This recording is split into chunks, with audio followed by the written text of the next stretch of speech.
This is Marty from Blue Lightning TV. I'm going to show you how to create a massive planetary sphere in deep space and place into it a space pod that I provided to complete this powerful cinematic image. I provided this image of a space pod and an image of rock texture so you can follow along. Their links are in the video's description below or in my project files. Before we begin, if you're not already a subscriber to Blue Lightning TV, click that subscribe button now to let you know as soon as I upload new Photoshop tutorials. First, we'll create a new document by pressing Ctrl or Command N or by going to File and New. Make its width 1920 pixels, its height 1080 pixels, and its resolution 72 pixels per inch. The color mode is RGB and 8 bits per channel. If the background isn't black, click it and make it black. Go to Filter, Noise, and add noise. Make the amount 100%, Gaussian, and monochromatic. Click OK or press Enter or Return. Go back to Filter, Blur, and Gaussian Blur. Blur it 1 pixel. Open Levels by pressing Ctrl or Command L. Make the input black 140 and the input white 210.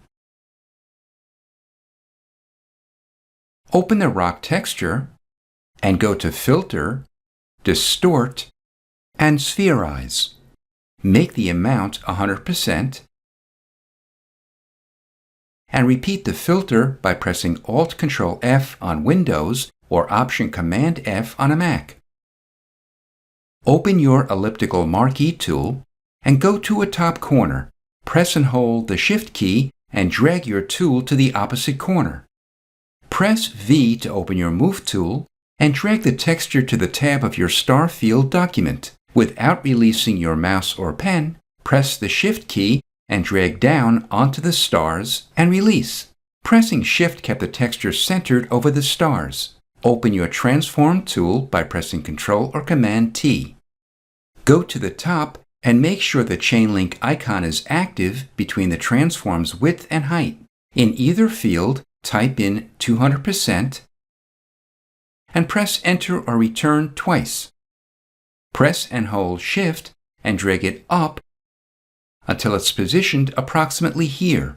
To see other edges of your planet that are outside the visible area, open back your Transform tool and go outside the bounding box. When you see a curved double arrow, rotate it until you like the texture patterns on the edge of your planet. Then press Enter or Return. Make a copy of it by pressing Ctrl or Command J. Hide the copy and double-click the thumbnail of the layer below it to open its layer style window. Click Outer Glow and the color box. In the hexadecimal field, type in FFEB9B. Then click OK. The blend mode is normal, the opacity is 20%, and the noise is 0. The technique is precise, the spread is 0, and the size is 250 pixels. Open the contour list and click the gear icon. Check Small List and click Sawtooth 2. The range is 100%. Range controls which portion of the glow is targeted for the contour. Then click OK.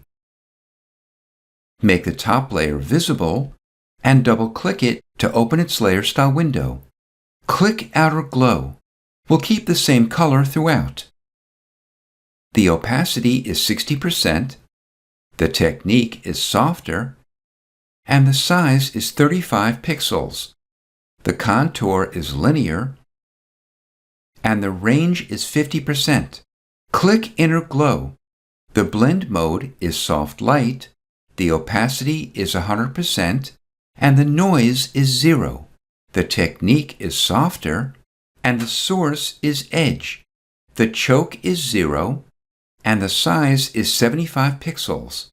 the contour is linear, and the range is 50%. Next, we'll hide most of the planet in shadow. Make a new layer. Control-click or Command-click the thumbnail of the planet to make a selection of its shape. Go to Select, Modify, and Feather.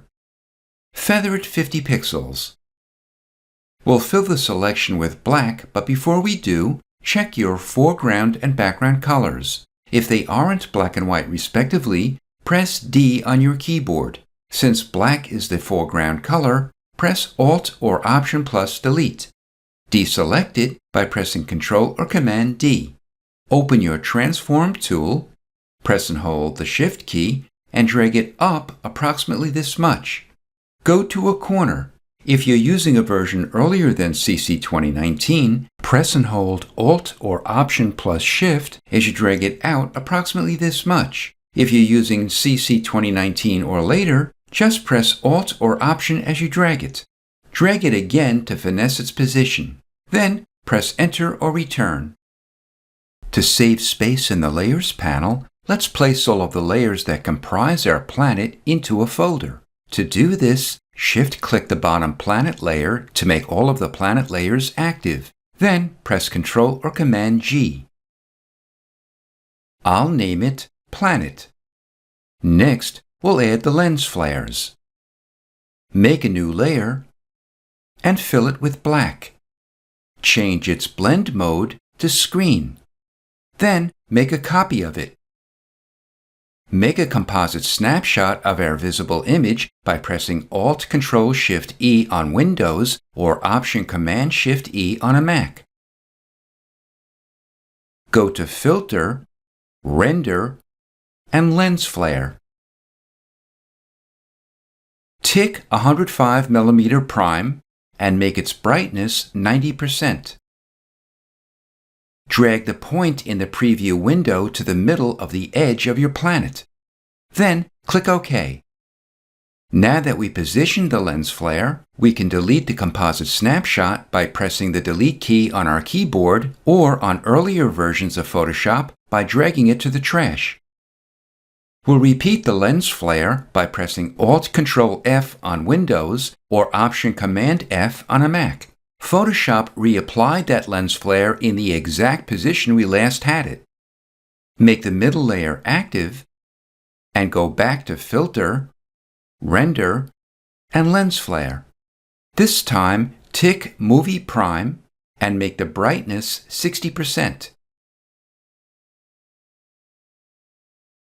Name the layer Movie Prime and the lens flare above it 105mm prime.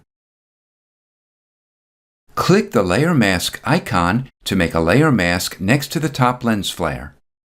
Open your Brush tool and Brush Picker. Pick a soft round brush. Make its size 600 pixels and its hardness 50. Make its opacity 50%. Go to the center of the lens flare and click. Press the left bracket key on your keyboard 3 times to reduce the brush's size to 300 pixels. Then click again. Open the space pod I provided. Press V to open our Move tool and drag it onto the tab of our space document. Without releasing your mouse or pen, drag it down and release. Then position the pod anywhere you'd like.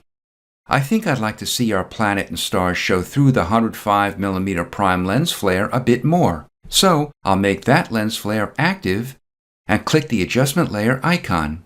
I'll click Levels and clip it or restrict it to that lens flare by clicking the clipping mask icon. I'll drag the input black level to the right, which essentially compresses the darkest tones of the flare.